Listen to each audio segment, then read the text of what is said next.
വീണ്ടും മുഖ്യമന്ത്രി സ്ഥാനത്തേക്ക് നിതീഷ് കുമാർ തന്നെ എന്ന് ഉള്ള രീതിയിലാണ് ഇപ്പോഴത്തെ ഫലങ്ങൾ വരുന്നത്. കേവല ഭൂരിപക്ഷം NDAക്ക് തന്നെയാണല്ലോ സർ? തീർച്ചയായിട്ടും. അതായത് ഇപ്പോഴത്തെ ട്രെൻഡാണ്, പ്രവണതകൾ അനുസരിച്ചിട്ട്. അതായത് മഹാഗഡ്ബന്ധൻ കഴിഞ്ഞ ദിവസമാണ്, ഇന്നലെയാണ് തേജസ്വി യാദവ് പറഞ്ഞ അധികാരത്തിൽ വരും വ്യക്തമായ ഭൂരിപക്ഷത്തോടെ എന്നാണ് പറഞ്ഞത്. പൊട്ടിപ്പാളിസായി. 65 ആണ് ഇപ്പോൾ അവരുടേതെങ്കിൽ NDA മുന്നണിയുടെ നില എന്ന് പറയുന്നത് 135 എന്ന് പറഞ്ഞാൽ ഇരട്ടിയിലധികം വലിയ ഒരു അടിയായിപ്പോയി. ലാലു കുടുംബത്തിന് ഏറ്റ അടിയാണ്. പക്ഷേ കോൺഗ്രസ്സിൽ അതിലും വലിയ അടിയാണ് ഏറ്റിരിക്കുന്നത്. കാരണം ഈ 135 ഭൂരിപക്ഷം, ആ ഭൂരിപക്ഷം അതൊരു ഭൂരിപക്ഷമാണല്ലോ കിട്ടിയിരിക്കുന്നത് RJDക്കാണ്. 135 ഭൂരിപക്ഷം സീറ്റുകളും RJDക്കാണ് കിട്ടിയിരിക്കുന്നത്, കോൺഗ്രസ്സിനല്ല.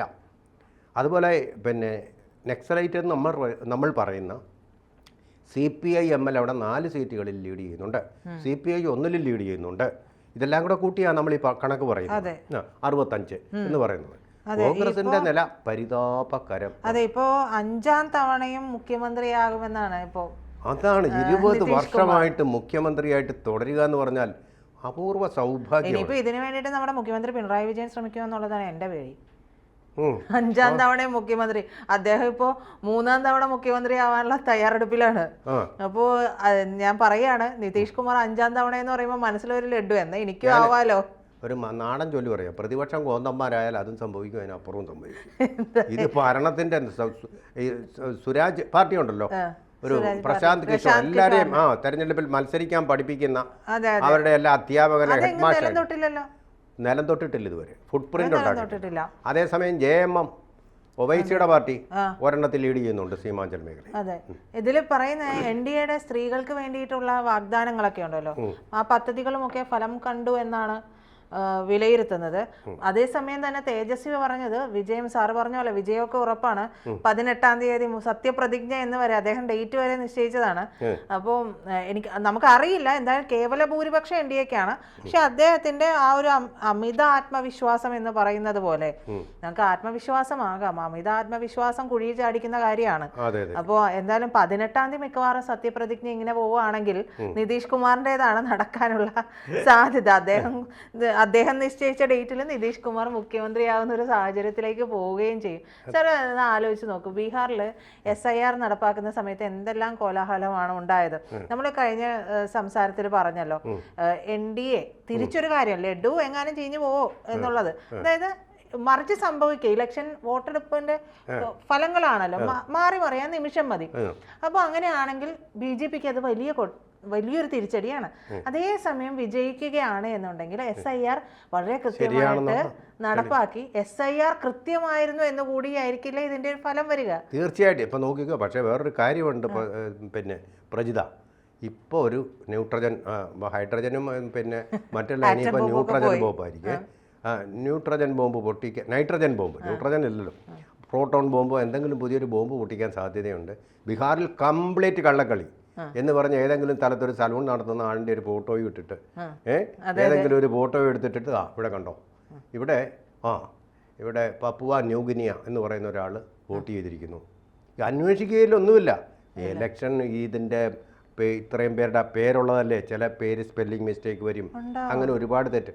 പക്ഷെ ഞാൻ ചോദിക്കുന്ന, കോൺഗ്രസിന് ലോക്കൽ ലെവൽ നേതാക്കളില്ലേ, ബൂത്ത് ലെവൽ നേതാക്കളില്ലേ, അവർ കണ്ടുപിടിക്കട്ടെ അങ്ങനെ ഒരു വോട്ട് അവർ ചെയ്തിട്ടുണ്ടോ എന്ന്. അത് ശ്രമിക്കില്ല. അതെ സാർ, സാറിപ്പോ ഇത് പറയുമ്പോ തന്നെ ഇതിനു മുമ്പ്, ഇതിപ്പോ ഇപ്പോഴാണല്ലോ നടത്തുന്നത്, ഇതിനു മുമ്പുള്ള കാലഘട്ടത്തിൽ മുഴുവനും ഈ കോൺഗ്രസ് കാലഘട്ടത്തിൽ നടത്തിയതാണ് ഈ ഇതുമായി ബന്ധപ്പെട്ട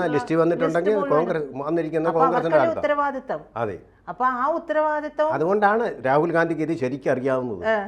കോൺഗ്രസ്സുകാർ പറഞ്ഞുകൊണ്ട് നമ്മളിട്ടുണ്ട്, അത് വെച്ച് BJP ഇലക്ഷൻ കമ്മീഷനും കൂടെ ഒരു കൊല്യൂഷനാണ്, ഒരു നെക്സസ് ആണെന്ന് പറഞ്ഞുണ്ടാക്കാൻ പറഞ്ഞു കാണും.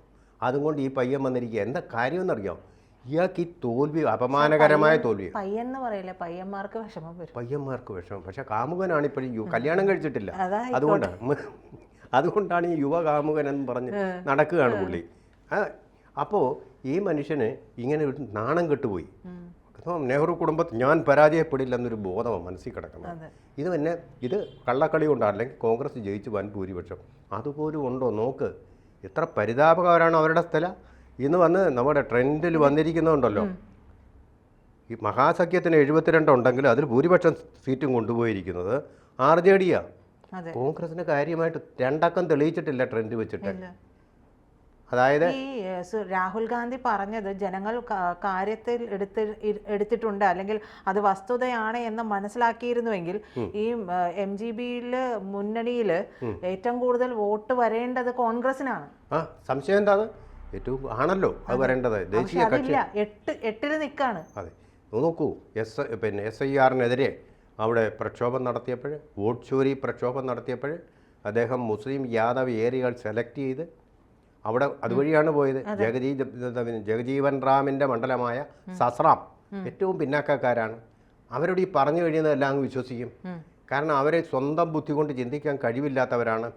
അവരെയൊക്കെ പാട്ടിലാക്കുക എന്നുള്ളതായിരുന്നു ലക്ഷ്യം. അവരെയൊക്കെ പറഞ്ഞിട്ട് മോദിക്കെതിരെ ഒരു കലാപം അഴിച്ചു വിടാനായിരുന്നു.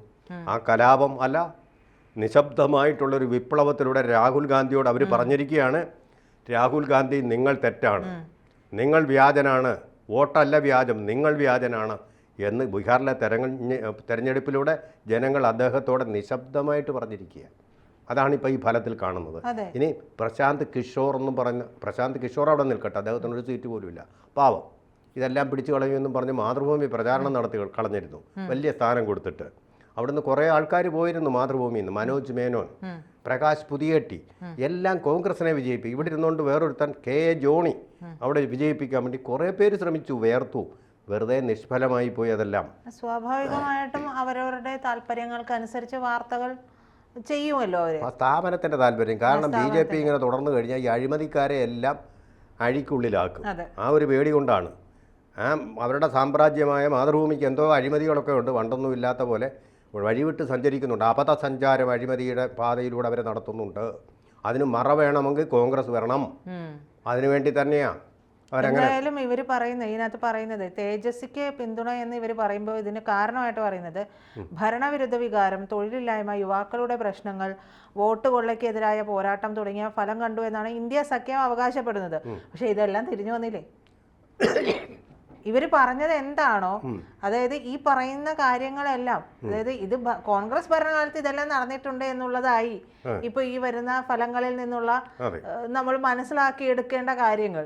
അപ്പൊ ഇനിയിപ്പോ എന്ത് മുഖം വെച്ചിട്ട് രാഹുൽ ഗാന്ധി വന്നിട്ട് മുന്നിൽ നിൽക്കും? അല്ല, ഈ ഒരു കാരണം വെച്ചുകൊണ്ട് അയാൾ ജനങ്ങൾ എഴുതി തള്ളിക്കഴിഞ്ഞുന്നേ. ഇത് ആവിഷ്കാല ഭാവി പ്രധാനമന്ത്രിയാണ്, ആയുഷ്കാല പ്രധാനമന്ത്രി ഭാവി സ്വപ്നം. അതെ, ആ പുള്ളിയുടെ സ്വപ്നം മാത്രമായിട്ട് അവസാനിച്ചിരിക്കുക. പിന്നെ ഒരു ചൊല്ലുണ്ട് കേട്ടോ, കില്ലിങ് എ മാൻ ഈസ്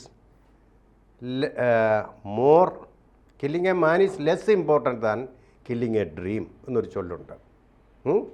ഒരു സ്വപ്നത്തെ നിങ്ങൾ കൊല്ലുക എന്ന് പറയുന്നത് ആ മനുഷ്യനെ കൊല്ലുന്നതിനേക്കാൾ എന്ന് പറഞ്ഞാൽ ഇപ്പോൾ നടന്നിരിക്കുന്നത് രാഹുൽ ഗാന്ധിയുടെ സ്വപ്നത്തിനെ കൊന്നിരിക്കുകയാണ് ബീഹാറിലെ ജനങ്ങൾ. എന്ന് പറഞ്ഞാൽ ഒരു മനുഷ്യനെ കൊല്ലുന്നതിനേക്കാൾ ഭീകരമായിട്ട് അദ്ദേഹത്തിന് ഈ ബീഹാറിലെ ജനത അദ്ദേഹത്തിനെതിരെ വിധി എഴുതിയിരിക്കുന്നു. ഇതിൽ നിന്നും പാഠം പഠിക്കില്ല. ഇത് വ്യാജ വോട്ടാണെന്നും പറഞ്ഞിപ്പോൾ ഒരു പ്രചാരണവും ഒരു പത്രസമ്മേളനവും ഉടനെ തന്നെ നടത്തും. അതിന് കൈയടിക്കാൻ കുറേ പത്രങ്ങൾ ഉണ്ടാവും. സാമാന്യ ബുദ്ധി പോലും ഈ വിജയം പോലും കള്ളവോട്ടാണ് എന്ന് പറയും സാറ് പറയുന്നത് പോലെ അതിനുള്ള സാധ്യതയുണ്ട്. ഉടനെ ഇപ്പോൾ നടത്തും. കാരണം ഏറ്റവും സുതാര്യമായിട്ട് ഇന്ന് വരെ നടക്കപ്പെട്ടതിൽ ഏറ്റവും സുതാര്യമായിട്ടാണ്. കാരണം SIR ചെയ്തിട്ട് ആവശ്യമില്ലാത്തവരെ എല്ലാം ഒഴിവാക്കിക്കൊണ്ടാണ്. ഇവിടെ നമ്മൾ മനസ്സിലാക്കേണ്ടത് രാഹുൽ ഗാന്ധിയുടെ ഒരു വ്യാജമെന്ന് പറഞ്ഞാൽ ഇതിൽ ആ കള്ള വോട്ടിൽ ആരാണെന്ന് ഇലക്ഷൻ കമ്മീഷൻ കണ്ടെത്തിയ ആൾക്കാരെ അവരുടെ വോട്ട് ഉപയോഗിച്ചുകൊണ്ടാണ് നേരത്തെ ഇവർ അത്രയെങ്കിലും സീറ്റുകൾ നേടിയത്. അതിലും കുറയുകയാണ് ഇപ്പോൾ സീറ്റുകൾ അവരുടേത്. വിജയത്തിൻ്റെ തൊട്ടടുത്ത് എത്തിയതാണ് തേജസ്വി കഴിഞ്ഞ പ്രാവശ്യം. പക്ഷേ ഇപ്പോൾ അതിലും താഴോട്ട് പോയിരിക്കുന്നു. അതിൻ്റെ ഇതിനർത്ഥം ഏതാണ്ട് 50 ലക്ഷത്തോളം വോട്ടുകളാണ് വോട്ടർ പട്ടികയിൽ നിന്ന് മാറ്റിയത്, കള്ള വോട്ടുകൾ. അപ്പോൾ ഇതിന്റെ പിൻബലത്തിലാണ് ഇവർ ഇതുവരെയും പിടിച്ചു നിന്നെന്ന് തെളിയുകയാണ്. ഒരു മണ്ഡലത്തിൽ 5000 വെച്ച് മതിയല്ലോ, 240 മണ്ഡലങ്ങളുണ്ടല്ലോ. 5000 വെച്ച് വന്നാലും ചിലപ്പോൾ ഭൂരിപക്ഷം കിട്ടാമല്ലോ. അതാണ് അവരുടെ കള്ളം പൊളിഞ്ഞിരിക്കുന്നു. അതെ, അല്ലല്ല, ഇപ്പൊ പായസം വാങ്ങണ്ട, അവിടെ പായസമൊക്കെ ഉണ്ടാക്കിക്കൊണ്ടിരിക്കുക BJPയുടെ ആസ്ഥാനത്ത് ബീഹാറില്. ലഡു 500 കിലോ വാങ്ങിച്ചും വെച്ചിരിക്കുന്നു. അതൊന്നും വേസ്റ്റ് ആവില്ല. എൻ്റെ ദൈവമേ, അവിടെ കാണാൻ ഇരുന്നാൽ മതിയായിരുന്നു തോന്നി. കൂടുതൽ വാർത്തകളും വിശേഷങ്ങളും നിങ്ങളിലേക്ക് എത്താൻ ABC മലയാളം സബ്സ്ക്രൈബ് ചെയ്യുക, ബെൽബട്ടനും അമർത്തുക.